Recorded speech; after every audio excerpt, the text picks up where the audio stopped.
Recording in progress. That's what it said. By the way, the line about not having a dog and barking came from my mum, not from me. That was my mum used to say that to the cashier in Tesco when I used to schlep the shopping trolleys around for him. Why have a dog and bark? Anyway, so listen, I don't know where it came from. Hanukkah is many people's favorite chag. I don't know if it's mine or not, but we can say that it is for the purposes of this for this evening. And Hanukkah is a strange one. It's because one of the chagim that most Jewish people and even the most assimilated people do is Hanukkah. Hanukkah and Pesach. Those are really the if you before you really abandon Judaism, you might sort of do some funny business with Hanukkah and Pesach, but really they are the ones that most people do. And Hanukkah has many beautiful themes, and there's many wonderful things about it. The inauguration, the Beit HaMikdash, the fighting back against the Greeks, the strength of Jewish identity, Mesirat Nefesh, the idea of civilizational clash, the miracle of the oil, and all the stuff. I don't need to tell you about Hanukkah. You know about Hanukkah, but the most important and the most vital part of Hanukkah is, of course, Sufganiyot, right? So much so that in our family we've been very, very strict about it. Like before Pesach. I don't want to mention Pesach, by the way. I don't want to frighten anyone. I know that people get frightened when they hear the word Pesach. I'll tell you a story. My colleague in Liverpool, Rabbi Mordechai Wallenberg, you should be well. He told me that he used to be the rabbi in Cardiff. For those of you who know where Cardiff is tucked in the middle of nowhere. And I don't know how many Jews there in Cardiff. They used to get their meat from Manchester. And his wife, the Rebbetzin, said to the butcher, she said, "You've been so nice to me, and I don't even know your name." And he said, "My name is Peter Hansen." We know Peter Hansen very well. So my name is Peter Hansen. She said, "Well, Peter Hansen, that's not a very Jewish name." He says, "I know, but my Hebrew name is Pesach, and it makes the women nervous." So anyway, so we're not talking about Pesach, but like Pesach, when you're not supposed to eat matzah for 30 days before the Chag, so for Hanukkah as well, for 30 days before the Chag, you don't eat Sufganiyot. And you make it very, very strict about that, and you have to wait till first night Hanukkah to eat Sufganiyot, otherwise you'll ruin it for everyone. So it's a very, very important part of the whole Hanukkah experience. It said the Greeks gave us, philosophy and mathematics and drama and the Olympics, and we have Sufganiyot, and that's much better. So really, we have to find out what the situation is. Why do we even bother with this? What is the source of eating Sufganiyot? What is the halachic implications of it, and what should we do? So I want to begin with I'm not going to begin at the beginning because that would be logical, and we don't want to do that. A very, very interesting reference to Sufganiyot appears in something in a pirush, in an explanation, a commentary on the Siddur that most people haven't seen. And it's very, very special, this, because it was written by Rabbi Maimon ben Yosef, the father of the Rambam. And he wrote various things. He wrote various commentaries. He wrote various letters. Most of it didn't survive. We have some pieces of the works of Rabbi Maimon ben Yosef, the father of the Rambam. But we have a little paragraph. One of the things that we do have is a little paragraph of a commentary on the Siddur. And he writes on the Siddur that all minhagim are, and you mustn't belittle any minhag. You must keep to all the minhagim. So, the example he gives, he says, on Hanukkah, you should make a meal of joy. You should celebrate on Hanukkah to publicize the miracle. And at the Hanukkah party that you make, you must eat this thing which is dough fried and in oil, and you soak it in honey. And this is because it's a zecher to the miracle of the oil, and you must not treat this minhag lightly. It's very, very important that you eat this dough, this fried dough, and soak it in honey and make it sweet. And it's very important. It's a serious minhag. You shouldn't belittle it, and you must take very, very much care to eat this thing on Hanukkah to remember the nest, the miracle of the oil. So he uses it. The Rabbi Maimon ben Yosef, he uses this idea of Sufganiyot as an example for all minhagim, that you should keep to all the minhagim of that we have within the Jewish nation.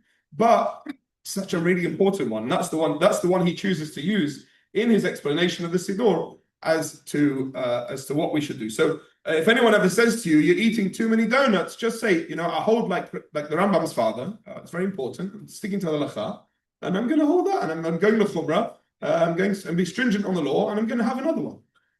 Right? It's very important. So that's the first thing. So, but where does it actually? The first appearance of it is in a weird situation. There is a version of a book that didn't quite make it into the Tanakh, the book of Yehudit, the book of Judith. Right? This is a weird book because the story itself seems to be, and I'm not here to belittle anyone or anything, it seems to be a blatant rip-off of the story of Yael from the book of Shoftim. Right? But anyway, we'll park that to the side. It describes Yehudit feeding an enemy general fried dough and cheese to make him thirsty, and then giving him wine to make him sleepy, and then he fell asleep and she chopped his head off.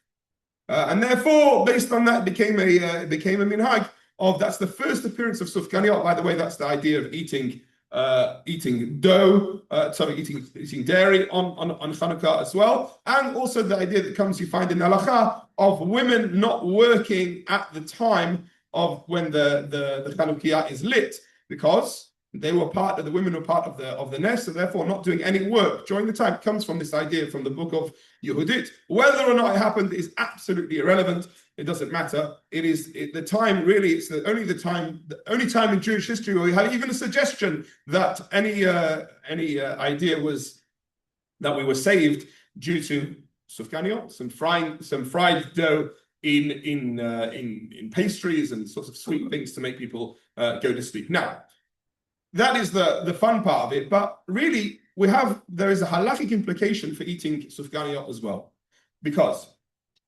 there's a big question as to what bracha do you make after eating donuts, after eating Sufganiyot. What is the bracha? Because you might think that, of course, what is the bracha, by the way? Mizanot and Alamechia, right? Is that what you say? Yeah. What happens if you eat 36 Sufganiyot? What? Should call, Yitkadal Vitkadash what? You call an ambulance, maybe. I don't know. If you eat a large amount, let's say enough for it to be a su'udah, right? So does there become a situation where, like with certain other types of snack food, that's called pat ababikisnin, right? That if you eat enough of it, it would become as part of a meal, like what we had called mezonot bread. If you would eat enough of it, it would become hamotzi, right? And you'd have to say, although you said mezonot at the beginning, you would say full birkat hamazon at the end of it. So is it a situation that if you eat enough sufganiyot, do you end up saying birkat hamazon afterwards? Right, so there's a big debate in the Rishonim about it. The Shulchan Aruch absolutely says no way. You will say ala michya whatever happens. However many, if you eat 50 donuts, if you eat 50 of them, it doesn't matter. You're still going to say ala michya at the end of it, and the Ramah agrees. But Shulchan Aruch brings a quote from Rabbeinu Tam that says no. That even if it's fried, even if dough is fried, it still can contribute to if you eat enough of it, you would end up having to say Birkat Hamazon. Now, why is this important? By the way, we don't hold like that, but the Shulchan Aruch says that you should be very, very careful not to eat too much of it, because you might fall into this idea of Rabbeinu Tam and having to say Birkat Hamazon afterwards. But I saw a beautiful idea from Rav Shlomo Zalman Auerbach quoting this particular situation, because he says that we dafka eat sufganiyot on Chanukah because of the bracha that we say afterwards, the bracha of Alamichin. And he quotes the Gemara in Avodah Zarah. Right? The Gemara in Avodah Zarah and Nun Beit Amabeit says like this, 52b. You can look it up if you want. It says that the Greeks, when they defiled the Beit HaMikdash, they used the altar, they used the Mizbeach for offerings for Avodah Zarah, right? So therefore they defiled it in such a way that it could no longer be used. So what the Chashmonaim did, this is in the Gemara, the Chashmonaim took the stones of the Mizbeach and they buried them in the northwest corner of the Beit HaMikdash, in a vault down there. They hid them away in the vault because they couldn't be used anymore, and they brought new stones and built a new Mizbeach, a new altar in the Beit HaMikdash based on, right? So Shlomo Zalman Auerbach says, why do we have Sufganiyot on Chanukah? Because what do we mention in the bracha Achrona, in the bracha of Al HaMichya? Al Mizbechecha v'al Echalecha. And that's not mentioned in Birkat HaMazon. Right? So he says, be very careful to follow what Rabbeinu Tam says in the Shulchan Aruch. Don't eat too many Sufganiyot that you're going to end up having to say Birkat HaMazon. Why? Because we don't want you to say Birkat HaMazon, because the whole point of it is to remember the Mizbeach, to remember the inauguration of the Mizbeach. So when we eat the Sufganiyot, when we say it afterwards, it's a way to remember our longing for a Beit HaMikdash, to reenact what the Chashmonaim did and to reestablish it. But there's another reason why you shouldn't eat too many Sufganiyot, because it's not healthy, right? Each one is between 400 and 600 calories, right? And I worked out this afternoon. I was on my phone before the power cut happened. I was working it out that how many calories do you burn playing dreidel, right? So it seems to be that playing dreidel is an entirely sedentary activity. So it's comparable with playing, computer games, about which you burn about 93 to 100 calories per hour playing computer games. Basically the same that you burn by just being alive. So for each Sufganiyah that you eat, then it's between 4 and 6 hours of dreidel playing that you need in order to burn off all the calories of eating Sufganiyot. But anyway, that's that is what it is. But even so, we eat all of this. Why? Because there's so many layers, not just to the Sufganiyot, but to the idea of what is behind it. It's going all the way back to the very story itself. It's going back to the Nes, to the miracle of Chanukah. It's going back to the reaction to the Nes of Chanukah, the focus of building the Beit HaMikdash to re-inaugurate and reinvigorate our Beit HaMikdash, to build a new Mizbeach, to do something that we all long to do. We all long to build the Beit HaMikdash and to come back. And to make sure that when we do it, we are in line with all the halachic, the halachic ramifications of doing so. And therefore, Sufganiyot is actually such a really fundamental part, if you think about it properly. And, I did all the research into it.